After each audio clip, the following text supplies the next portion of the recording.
السلام عليكم ورحمة الله وبركاته. الحمد لله رب العالمين والصلاة والسلام على نبينا محمد وعلى آله وصحبه أجمعين. সম্মানিত দর্শকবৃন্দ, আমন্ত্রণ জানাচ্ছি গ্রিন টিভি পরিবেশিত ড্রিমওয়ে হোল্ডিংস লিমিটেড নিবেদিত চমৎকার আয়োজন আলোর পথ অনুষ্ঠানে। আজকের আমাদের টপিক হচ্ছে ব্যবসায় সততা, দাম নিয়ন্ত্রণে ইসলামের শিক্ষা। আমরা অবশ্যই সম্পর্কে আমাদের কিছুটা হলেও অবগতি আছে যে ব্যবসা শুধু মুনাফা লাভের মাধ্যম নয়, বরং ব্যবসা একটি আমানত, একটি ইবাদত। আর ইসলামের সততা এবং ন্যায্য মূল্য নির্ধারণ করার ক্ষেত্রে যথেষ্ট গুরুত্ব আরোপ করেছে। আজ আমরা জানব ইসলাম কিভাবে সততা ও দাম নিয়ন্ত্রণের মাধ্যমে একজন ব্যবসায়ী আল্লাহর সন্তুষ্টি অর্জন করতে পারে। এই বিষয়ে সুন্দর এবং জ্ঞান গর্ভ আলোচনা উপহার দেওয়ার জন্য আমাদের আমন্ত্রণ গ্রহণ করে স্টুডিওতে উপস্থিত হয়েছেন বাংলাদেশের একজন খ্যাতনামা আলেমে দ্বীন, শাইখুল হাদিস, লেখক, চিন্তাবিদ, গবেষক এবং জামিয়া শরিয়া মালিবাগের সিনিয়র মুহাদ্দিস এবং মুফতি মোহতারাম শেখ মুফতি মোহাম্মদ আব্দুস সালাম হাফিজাহুল্লাহ তাআলা। আসসালামু আলাইকুম ওয়া রাহমাতুল্লাহি ওয়া বারাকাতুহু। ওয়া আলাইকুম আসসালাম ওয়া রাহমাতুল্লাহি ওয়া বারাকাতুহু। মোহতারাম, কৃতজ্ঞতা জানাচ্ছি, মূল্যবান সময় দিচ্ছেন। আজকের টপিকের উপর আপনার কাছ থেকে দালিলিক এবং যৌক্তিক আলোচনা শুনে আমরা উপকৃত হব ইনশাআল্লাহ তাআলা। আপনি অবগত হয়েছেন আজকের আমাদের টপিক হচ্ছে ব্যবসায় সততা, দাম নিয়ন্ত্রণে ইসলামের শিক্ষা। শুরুতে আপনার কাছে আমাদের প্রশ্ন হচ্ছে, ইসলামে ব্যবসায় সততার গুরুত্ব কি এবং কোরআনে এই সম্পর্কে কি নির্দেশনা আছে? ধন্যবাদ আপনাকে। আসলে জাযাকাল্লাহ খাইরান।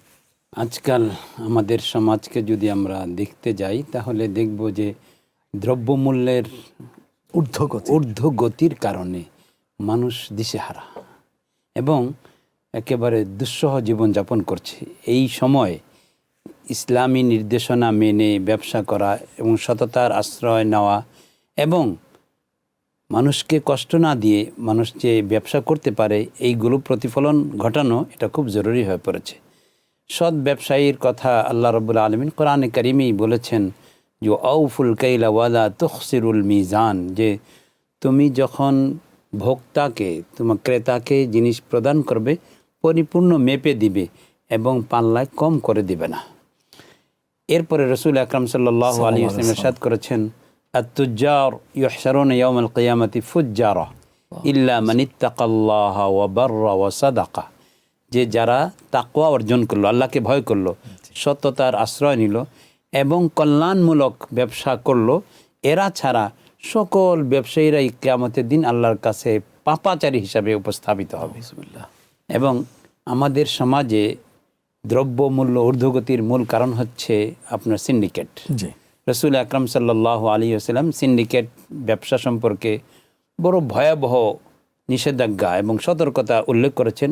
বলেছেন, লা ইয়াহতাকিরু ইল্লা খাতিউন, আল্লাহর কাছে যে পাপী এবং মহাপাপী, জালিম, এরা ছাড়া কেউ সিন্ডিকেট করে গুদামজাত ব্যবসা করে না। মানে পণ্যকে কৃত্রিম সংকট দেখিয়ে গুদামজাত করে, যখন মূল্য বেড়ে যাবে তখন এটাকে আবার বাজারে ছাড়ে, এই ব্যক্তিকে বলা হচ্ছে মুহতাকির।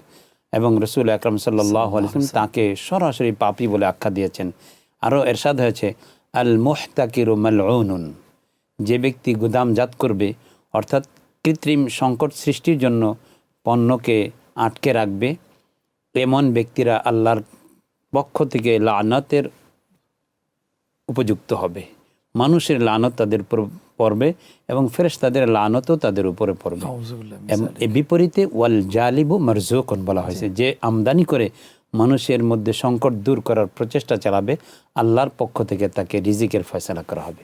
শুধু এখানেই শেষ করা হয়নি, রাসূল আকরাম সাল্লাল্লাহু আলাইহি ওয়াসাল্লাম আরও বলেছেন, মান ইহতাকারা তাআমান নাস 40 ইয়াওমান বারিআ মিন জিম্মাতিল্লাহ, যে ব্যক্তি 40 দিন পর্যন্ত মানুষের খাদ্যকে এই কৃত্রিম সংকটের জন্য এভাবে গোডাউন করে রাখবে, তাহলে আল্লাহ পাক রব্বুল আলামিন তার দায় দায়িত্ব থেকে মুক্ত হয়ে যাবেন। সে আল্লাহর থেকে কোনো রকমের নিরাপত্তা পাবে না। আপনি সুন্দর ভূমিকাতে বলেছেন মহতারাম, এখানে একটু থামিয়ে দিচ্ছে, মাফ করবেন। আমরা এই বিষয়টাই ছোট ছোট প্রশ্ন আকারে জানবো ইনশাআল্লাহ। আপনি সৎ ব্যবসার গুরুত্ব সম্পর্কে আলোচনা করেছেন, অসততার সাথে যারা ব্যবসা করে তাদের পরিণতি কি দুনিয়া বা আখিরাতে, সেটা আপনি আমাদেরকে জানিয়েছেন। এই ব্যাপারে আরেকটু বিষয় জানতে চাই, সেটা হলো মাপ দেওয়ার ক্ষেত্রে কম যদি দেয়, কোরআনে কি সতর্ক বাণী প্রদান করেছে? দেখুন, সবচেয়ে বড় কথা হচ্ছে এই বিষয়টাকে কোরআন এত গুরুত্বের সাথে নিয়েছে যে একটা সূরার শুরুই, সূরায়ে মুতাফফিফিন, ওয়াইলুল লিল মুতাফফিফিন আল্লাযীনা ইযা ইক্তালু আলান নাস ইস্তাওফুন ওয়া ইযা কালুহুম আও ওয়াজানুহুম ইখসিরুন। যারা নিজেদের জন্য যখন নেয় তখন পাল্লাকে হেলিয়ে নেয়, বেশি বেশি নিয়ে নেয়, কিন্তু মানুষকে যখন দিতে যায় তখন কম দেয়। এই রকম মাপে ওজনে কম প্রদানকারী ব্যবসায়ীদের জন্য ওয়াইল নামক দুজক বলে আল্লাহ তাআলা সতর্ক করে দিয়েছেন। এই জন্য রসুল আকরাম সাল্লাল্লাহু আলাইহি ওয়াসাল্লাম বিলাল রাদিয়াল্লাহু তাআলা আনহুকে যখনই কোনো জিনিস মানুষকে দেওয়ার প্রশ্ন আসতো বলতেন, জিন ওয়া আরজিহ ইয়া বিলাল, বিলাল মাপার ক্ষেত্রে, দেওয়ার ক্ষেত্রে সুন্দরভাবে মেপে দিয়ে বেশি বেশি দিও, আল্লাহর কাছে যেন আমরা কম দেওয়ার অপরাধী না হই। এই জন্য রাসূলুল্লাহ সাল্লাল্লাহু আলাইহি ওয়াসাল্লাম সৎ ব্যবসাকে, দেখুন ব্যবসা কিন্তু আমাদের ওই উপমহাদেশে, বিশেষ করে আমাদের দেশে ইসলাম প্রচারিত হয়েছে ব্যবসার মাধ্যমে। মানে আরব বণিকরা ব্যবসা করতে আসলেন, তাদের ব্যবসায়িক সততা এবং সফলতার মাধ্যমে ইসলামের প্রচার প্রসার হয়ে গেল। আর আজকে আমরা মুসলিম হয়েও ব্যবসাটাকে এমন পর্যায়ে নিয়ে গেছি যে ব্যবসার কারণে মানুষ ইসলাম থেকে ফিরে যাচ্ছে। আল্লাহ আমাদেরকে হেদায়েত নসিব করুন, আমিন। জি। এরপর আরেকটি বিষয়, যদিও আগে এই বিষয়টা কিছুটা হলে আলোকপাত আপনি করেছেন, আলাদাভাবে একটু জানতে চাচ্ছি, সেটা হলো অসৎভাবে দাম বাড়ানো, যেটাকে আমরা মজুতদারি বা কৃত্রিম সংকট আমরা বলে থাকি, শুনে থাকি, সে সম্পর্কে হাদিসে কি বলা হয়েছে? হ্যাঁ, হাদিস তো আমি কিছু উল্লেখ করেছি যে আল্লাহ পাক রব্বুল আলামিন তার দায় থেকে মুক্ত হয়ে যাবেন, সে আল্লাহ থেকে সম্পূর্ণ নিরাপত্তা বিঘ্নিত হবে, তার জন্য আল্লাহর কোনো নিরাপত্তা তার উপর থাকবে না। এবং সেই ব্যক্তি, রাসূলুল্লাহ সাল্লাল্লাহু আলাইহি ওয়াসাল্লাম ইবনে মাজাহ শরীফের হাদিসের মধ্যে ইরশাদ হয়েছে, নবীজি ইরশাদ করেছেন, যে ব্যক্তি এই গুদামজাত করবে, মজুতদারির আশ্রয় নেবে, মানুষের মধ্যে কৃত্রিম সংকট সৃষ্টি করবে, সেই ব্যক্তি কুষ্ঠরোগ এবং দারিদ্রতার মধ্যে অচিরেই নিপতিত হবে। এজন্য আমরা দেখতে পাই যে আজকাল দেখুন তেলের বাজার, যে গাড়ি ঘোড়া চলতে পারছে না, আপনি সকালবেলা তেল আনতে যাবেন, রাত 10টায় হয়তো বা ফিরতে পারবেন তেল নিয়ে এসে। অথচ এই সংকটের মধ্যেও কিছু কিছু লোকের বাড়িতে, গাড়িতে, বিভিন্ন জায়গায় হাজার হাজার টন এই তেল পাওয়া যাচ্ছে। তো এটা তো আসলে সংকটের উদ্দেশ্যে, কৃত্রিম সংকট সৃষ্টি করার উদ্দেশ্যে মানুষের মধ্যে ভোগান্তি সৃষ্টি করা, এটা রাসূলুল্লাহ সাল্লাল্লাহু আলাইহি ওয়াসাল্লাম সম্পূর্ণ নিষেধ করে দিয়েছেন। এমনটা যে করবে তাদেরকে পাপাচারী বলেছেন, কুষ্ঠ রোগে আক্রান্ত হবে। আমাদের দেখুন ব্যবসায়ীরা, নাউজুবিল্লাহ, যে যারা এই কৃত্রিম সংকট করে আঙ্গুল ফুলে কলা গাছ হয়ে যাচ্ছে, তাদের শেষ জীবনটা হয় ক্যান্সার আক্রান্ত, না হয় এমন দুরারোগ্য ব্যাধিতে আক্রান্ত হয়ে তিনি দুনিয়া ছেড়ে চলে যাচ্ছেন যে তার মৌতটা একেবারে খুব জঘন্য রকমের মৃত্যুতে তিনি আক্রান্ত হচ্ছেন। আবার এত বিপুল অর্থের মালিক হওয়া সত্ত্বেও শেষ জীবনে, শেষ সময় কোনো অর্থ সংকটে পড়ছেন, চিকিৎসার জন্য এটাও হাদিসের মধ্যে প্রধানমন্ত্রী মহোদয়ের কাছে দেখা যাচ্ছে সাহায্যের আবেদন করছেন, অথচ বিত্ত বৈভবের অধিকারী ছিলেন তারা। এজন্য দুইটা কথা নবীজি বলছেন যে কুষ্ঠরোগে আক্রান্ত হবে এবং দারিদ্রতার কষাঘাতে তারা জর্জরিত হবে।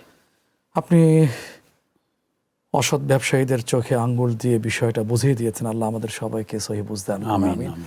এই সম্পর্কে আরো জানবো ইনশাআল্লাহ, সময় হয়তো ছোট্ট বিরতিতে যাবার। প্রিয় দর্শক, বিষয় খুবই গুরুত্বপূর্ণ, আলোচনাও খুবই গুরুত্বপূর্ণ। সময় হয়েছে একটি বিজ্ঞাপন বিরতিতে যাবার, ফিরে এসে বাকি গুরুত্বপূর্ণ আলোচনা আমরা শুনবো ইনশাআল্লাহ। ততক্ষণ আমাদের সাথেই থাকুন।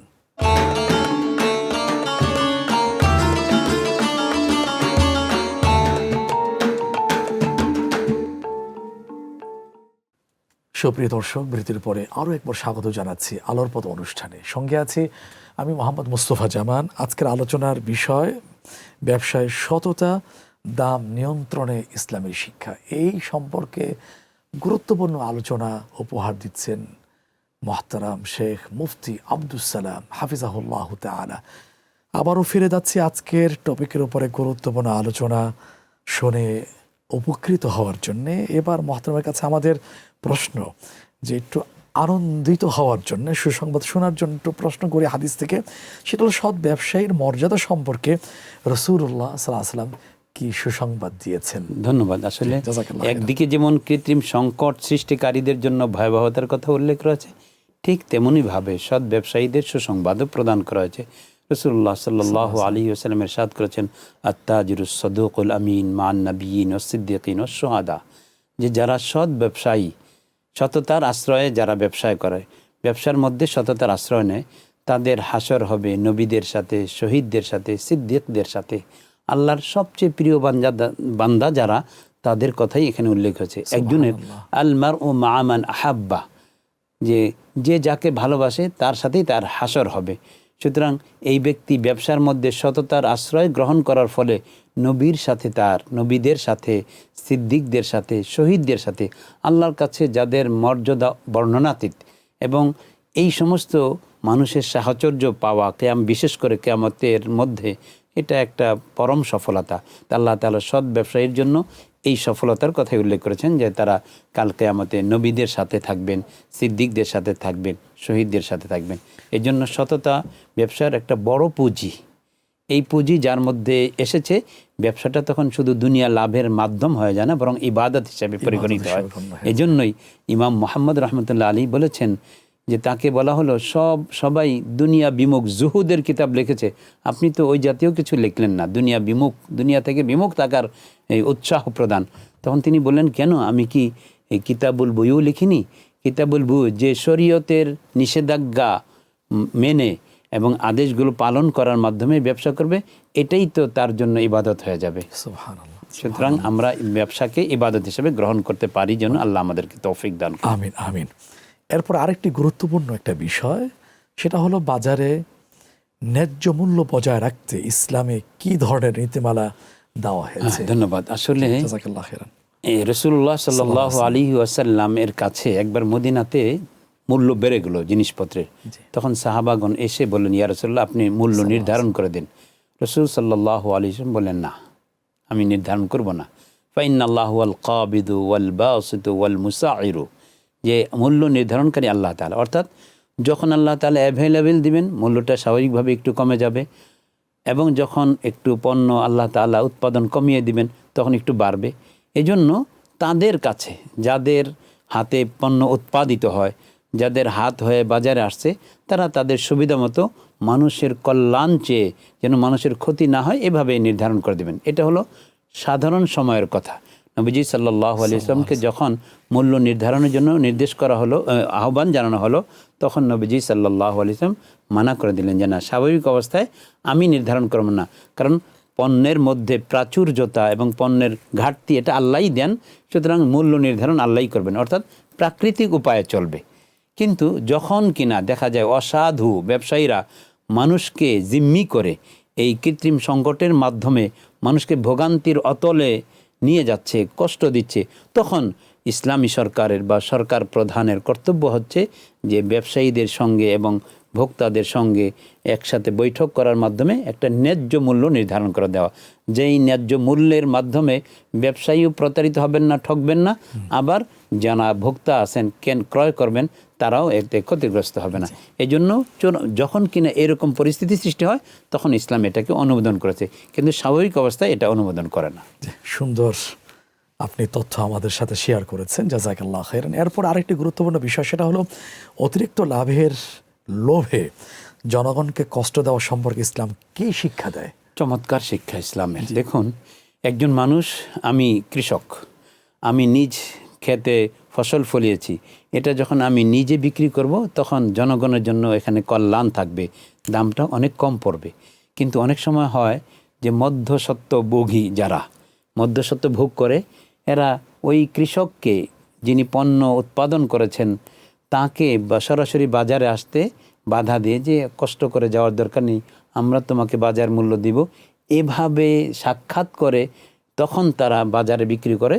তো মধ্যস্বত্ব বেশি ভোগ করার ফলে বাজারে ওই জিনিসটার দাম অনেক বেড়ে যায়। রাসূলুল্লাহ সাল্লাল্লাহু আলাইহি ওয়াসাল্লাম নির্দেশ করেছেন যে লা ইয়াবিউ হাদিরুন লিবাদিন ওয়ালা তুলাক্কুর রুকবান, এই যে তোমরা যারা বাজারে আসছে তাদের সাথে পথিমধ্যে সাক্ষাৎ করে তার পণ্য কিনে নেও না, এবং তোমরা এগুলোকে বাজারে বিক্রি করার মাধ্যমে মানুষকে কষ্ট দিও না। এবং একথাও বলা হয়েছে যে একজন বন্ধু, জি আপনি গ্রামে থাকেন, আপনার বন্ধু শহরে থাকে, তো শহরে বন্ধু বললো যে তুমি পণ্যটা বিক্রি করো না, আমি তোমার হয়ে বিক্রি করে দেই। তার মানে শহরে বন্ধু জানে যে শহরের মানুষের কাছে টাকা আছে অনেক, তো পণ্যটাকে যদি বেশি দামেও বিক্রি করি অসুবিধা নেই। কিন্তু ওই গ্রামের বন্ধু যদি বিক্রয় করতো তাহলে ন্যায্য শহরের মানুষ মূল্যটা একেবারে পেতেন। ন্যায্য মূল্যে কিংবা অনেক কম মূল্যে পেত। কিন্তু এই বন্ধু বিক্রয়, শহরের বন্ধু বিক্রয় করে দিচ্ছে, এই জন্য মানুষের কষ্ট হয়ে যাচ্ছে। তাই রসুল আকরাম সাল্লাল্লাহু আলাইহি এরা ওয়াসাল্লাম হচ্ছে ইরশাদ করেছেন, মধ্যস্বত্বভোগী। হ্যাঁ মধ্যস্বত্বভোগ, যে লা ইয়াবিউ হাদিরুন লিবাদিন, গ্রাম্য কৃষকের পক্ষ হয়ে শহরের ব্যক্তি বিক্রয় করবে না, এতে শহরের মানুষের কষ্ট হবে। আজকে তাই হচ্ছে, মধ্যস্বত্বভোগীরা মধ্যস্বত্বভোগীরাই মানে মূলত ফুলে ফেপে কলা গাছ হয়ে syndicate, যাচ্ছে। হ্যাঁ, আর আর দেখা যাচ্ছে কৃষক তার মাঠ ন্যায্য মূল্য পর্যায়ে পাচ্ছে না, আর উৎপাদন, আমরা যারা ক্রেতা ভোক্তা তারা সাধারণ আছি, তাদের এরা আমরা ভোগান্তির মধ্যে ভোগান্তির শিকার হয়ে হচ্ছে। যাচ্ছে। জি জি, হাদিসে এটা কঠোরভাবে নিষেধ করা হয়েছে। জি। আপনি আমাদেরকে সতর্ক করেছেন হাদিস দিয়ে। আল্লাহ তাআলা এর সাথে যারা সম্পৃক্ত তাদেরকে আল্লাহ পাক এই বিষয়গুলো ভাবনার, তৌফিক চিন্তা দান। করার ইমানি চেতনা দান করুন, দান করুন। আমিন। এরপর আরেকটি গুরুত্বপূর্ণ বিষয়ের দিকে আপনার মনোযোগ আকর্ষণ করছে, সেটা হলো একজন মুসলিম ব্যবসায়ী কিভাবে আল্লাহ ভীতি রেখে সঠিক দামে পণ্য বিক্রি করতে পারেন। দেখুন যে ইসলাম লা দরারা ওয়ালা জিরারা, যে কাউকে ক্ষতির অনুমতিও দেয় না, আবার নিজে ক্ষতিগ্রস্ত হোক এ কথাও ইসলাম বলে না যে তুমি ক্ষতিগ্রস্ত হও, আমিও ক্ষতি করব না, আমিও ক্ষতিগ্রস্ত হবে না। এই জন্য আমি পণ্যটা উৎপাদন করতে, ফলাতে আমার যত খরচ হয়েছে সেগুলো বিবেচনায় রেখে আমি বিক্রেতা হিসেবে একটা মনোপলি ব্যবসা নয়, জি। একেবারে ন্যায্য মূল্যে স্বাভাবিকভাবে আমি একটা দাম নির্ধারণ করব, এইভাবে সততার আশ্রয় হবে এখানে। কিন্তু আমার মধ্যে যদি প্রবণতা থাকে যে আমি একটা বিজনেস করি, আমি একেবারে বাড়ি গাড়ি করে ফেলবো, আমি ঢাকা শহরে এই করব সেই করবো ইত্যাকার চিন্তা থাকলে তো সেটাকে মনোপলি ব্যবসা হবে। নবীজি সাল্লাল্লাহু আলাইহি ওয়াসাল্লাম এই জাতীয় প্রতারণামূলক ব্যবসা, নাহা রাসূলুল্লাহ সাল্লাল্লাহু আলাইহি ওয়াসাল্লাম আন বাইইল গারার মান গাসসা ফালাইসা মিন্না ইত্যাদি বলে, যে আমাদের সাথে প্রতারণা করবে সে আমাদের দলভুক্ত না। একবার নবীজি মদিনার বাজারে গেলেন, স্তূপের মধ্যে হাত দিলেন, দেখা গেল ভেতরে ভেজা, জি। তো উপরে শুকনো। বললেন যে এমন কেন? ইয়া রাসূলুল্লাহ বৃষ্টি এসেছিল। তো বৃষ্টি এসেছিল ভালো কথা, তো উপরে বৃষ্টির চিহ্ন থাকবে, ভিতরে চলে গেলে কেন? নবীজি বুঝতে পারলেন কার সাজি হয়েছে। তখন বললেন মান গাসসা ফালাইসা মিন্না, যে আমাদেরকে ধোঁকা দেবে সে আমাদের দলভুক্ত হওয়ার যোগ্যতা তার মধ্যে নেই। কত বড় কথা, উম্মত থেকে তাকে খারিজ করে দিচ্ছেন। এজন্য সততার মাধ্যমে যে আমি ফলাবো, আমি আমদানি করব, আমদানি কারকের উপর কোনো রকমের জুলুম করা যাবে না, যে আমদানি যা করছেন তার চেয়ে কমে তাকে বিক্রি করতে বাধ্য করলে তখন তিনি ক্ষতিগ্রস্ত হবেন। এই জন্য নিজে ক্ষতিগ্রস্ত না হয় এবং জনগণ যেন ক্ষতি তার মুখোমুখি না হয়, এই বিষয়টা ইসলাম নির্দেশনা প্রদান করেছে। জি, অনেক শুকরিয়া, জাযাকাল্লাহ খাইরান। গুরুত্বপূর্ণ বিষয় খুব সহজভাবে দলিল সহকারে আমাদেরকে বলেছেন। আল্লাহ তাআলা আপনার এলেমে বারাকা দান করুন, আমিন। জাযাকাল্লাহ খাইর। ওয়াইয়াকা আইদান। প্রিয় দর্শক, আজকের বিষয় ব্যবসায় সততা, দাম নিয়ন্ত্রণে ইসলামের শিক্ষা, খুবই জীবন ঘনিষ্ঠ একটি বিষয়। মুহতারামের কাছ থেকে আমরা জেনেছি হাদিসের রেফারেন্স থেকে, সেটা হলো আত্তাজিরু সাদুকুল আমিন, সৎ এবং বিশ্বস্ত ব্যবসায়ী কিয়ামতের দিন নবী, সিদ্দিকিন, শুহাদা তাদের সাথে থাকবেন। আল্লাহু আকবার, সুবহানাল্লাহ। সুতরাং প্রতারণা নয়, সততা এবং ন্যায্যতা ভিত্তিতে আমাদের ব্যবসা হোক, এই প্রত্যাশা আল্লাহ তাআলার কাছে। আল্লাহ তাআলার কাছে বিনত আরজি পেশ করছি, আল্লাহ তাআলা আমাদেরকে হালাল রিজিক এবং বরকতময় রিজিক দান করুন, আমিন। যারা শুরু থেকে শেষ পর্যন্ত আলোচনায় অংশগ্রহণ করেছেন, শুনেছেন, আপনাদেরকেও জাযাকুমুল্লাহ খাইরান। আগামী পর্বে নতুন কোনো বিষয় নিয়ে আবার দেখা হবে। ততক্ষণ আল্লাহ আমাদের সবাইকে সততার সাথে রাখুন, এই প্রত্যাশা আজ এখানে বিদায় নিচ্ছি। আসসালামু আলাইকুম ওয়া রাহমাতুল্লাহি ওয়া বারাকাতুহু।